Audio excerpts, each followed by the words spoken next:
Planejamento familiar, nós temos que inicialmente entender o conceito de sexualidade apresentado pelo Ministério da Saúde. Muitas pessoas, quando a gente fala em sexualidade, associam a ideia de sexualidade somente à prática do ato sexual, do sexo propriamente dito. E nós vamos ver que sexualidade é muito mais do que isso. De acordo com o Ministério da Saúde, a sexualidade vai ser um conjunto de características humanas que se traduz nas diferentes formas de expressar a energia vital, chamada por Freud de libido,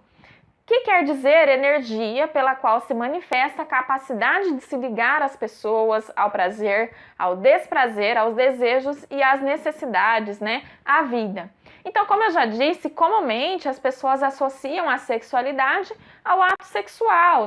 ou também aos órgãos genitais, considerando esses termos como sinônimos para a sexualidade. Embora a gente saiba que o sexo seja uma das dimensões importantes da sexualidade, nós vamos ver que ela é muito mais do que isso, tá? Muito mais do que a atividade sexual. Através desse conceito, nós podemos entender que a sexualidade não se limita à genitalidade ou a uma função responsável pela produção. Então nós temos aqui o conceito trazendo a ideia de que envolve várias características humanas que vão conjuntamente,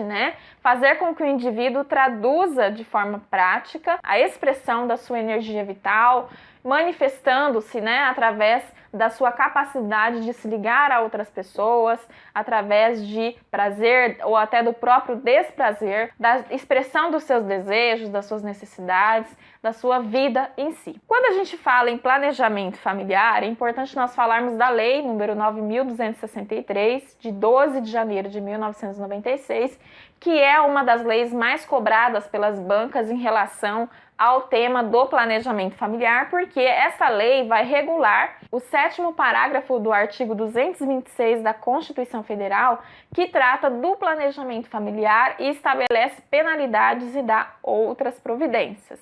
Então, de acordo com esta lei, nós vamos entender que planejamento familiar é um conjunto de ações de regulação da fecundidade que garanta direitos iguais de constituição, limitação ou aumento da prole pela mulher, pelo homem ou pelo casal. Então, quando a gente fala aqui do conceito do planejamento familiar dentro da lei 9.263, nós vemos que planejamento familiar não está relacionado somente àquele casal ou àquela pessoa que deseja, por exemplo, ter filhos. Inclusive, o planejamento familiar serve também para aquela pessoa que decide e tem o direito de decidir, por exemplo, por não ter filhos, tá? Então, muitas pessoas também têm essa ideia de que quando se fala em planejamento familiar, nós estamos falando somente de um casal que quer ter filho. Não, a gente está falando não só de casais, mas também de pessoas, homem e mulher, separadamente, que desejam ou não ter filhos, que desejam ou não controlar aí a sua fecundidade, seja de forma limitada ou aumentada, beleza?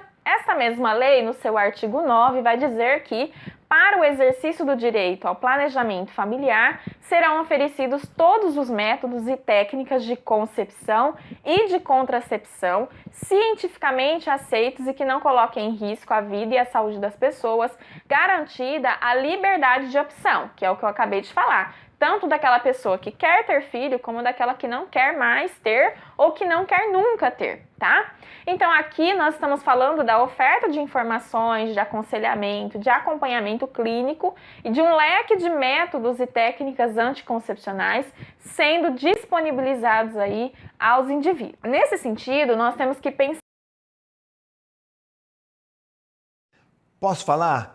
na atenção em anticoncepção, que vai ser a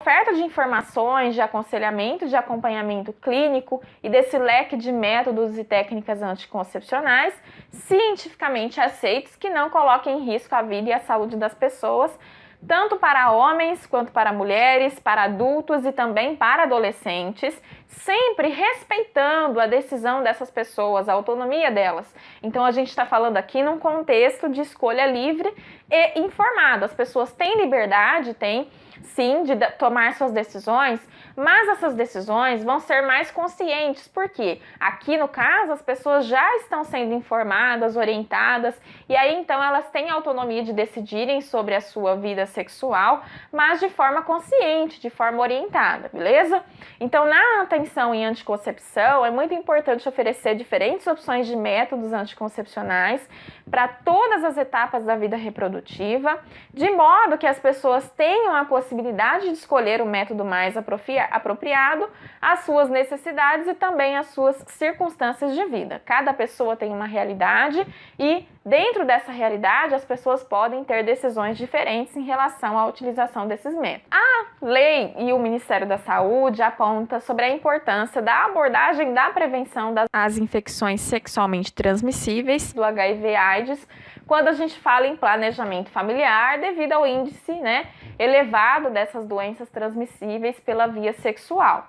E sempre nós vamos orientar a ênfase à dupla proteção, que vai ser o uso combinado do preservativo masculino ou feminino com algum outro método anticoncepcional, tendo aí como finalidade promover ao mesmo tempo a prevenção da gravidez, mas também a prevenção da infecção pelo HIV/AIDS e por outras infecções sexualmente transmissíveis. Então nós sempre vamos orientar a utilização de algum método anticoncepcional para aquela pessoa que deseja evitar a gravidez, mas nós também vamos orientar o uso concomitante da camisinha, do preservativo, para quê? Para a prevenção das doenças sexualmente transmissíveis, beleza? Em relação aos métodos anticoncepcionais, existem vários tipos de métodos, tá? E também temos aqueles métodos que são mais ofertados no SUS, no Sistema Único de Saúde.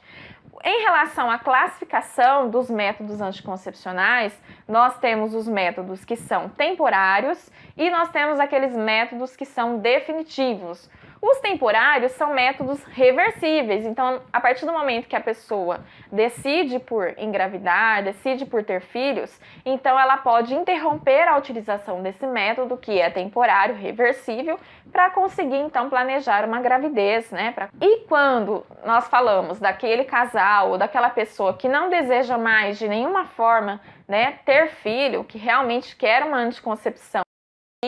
nós temos então os métodos anticoncepcionais definitivos, que no caso vão promover a esterilização. Então, dentro dos métodos temporários, que são reversíveis, nós vamos ter os métodos hormonais, os de barreira, os intrauterinos e os comportamentais ou naturais. Nas próximas videoaulas, nós estaremos justamente abordando cada um desses tipos de métodos anticoncepcionais, seus conceitos, suas orientações, recomendações, tá? E nós vamos ter então também os métodos definitivos, que vão trazer a esterilização, que nós também estaremos abordando aqui em outras videoaulas. Este slide aqui é apenas para que você tenha conhecimento